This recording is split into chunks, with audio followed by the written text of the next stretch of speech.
450 ദിവസമായി നമ്മൾ മേപ്പാറ സമരം തുടങ്ങിയിട്ട്. ചരിത്രമല്ലേ ഇത്? എന്തുകൊണ്ട് നമ്മൾക്കൊന്നും തന്നില്ല?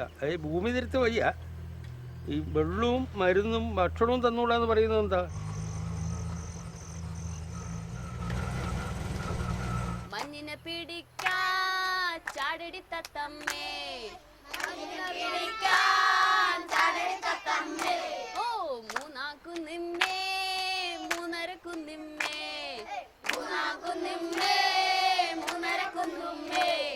മുങ്ങിപ്പൊങ്ങിപ്പോയി താമര കണ്ടല്ലോ,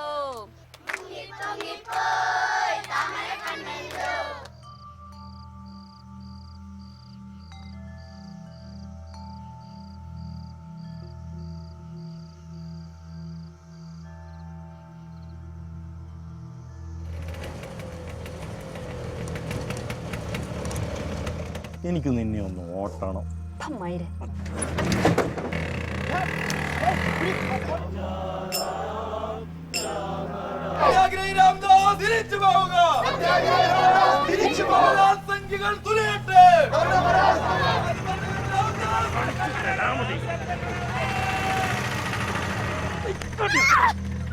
നമ്മൾക്ക് ജീവിക്കാനുള്ള ഒരു അവകാശം ഭരണഘടന നിയമപ്രകാരം നമ്മളെ കണ്ണിൽ കണ്ട ദൈവം ഡോക്ടർ അംബേദ്കർ എഴുതി വെച്ച ഭരണഘടന നിയമപ്രകാരം ആ ഭൂമി കിട്ടിയിട്ടില്ലെങ്കിൽ ഈ മേപ്പാറയിൽ നിന്ന് പോവൂല ഉറപ്പാ.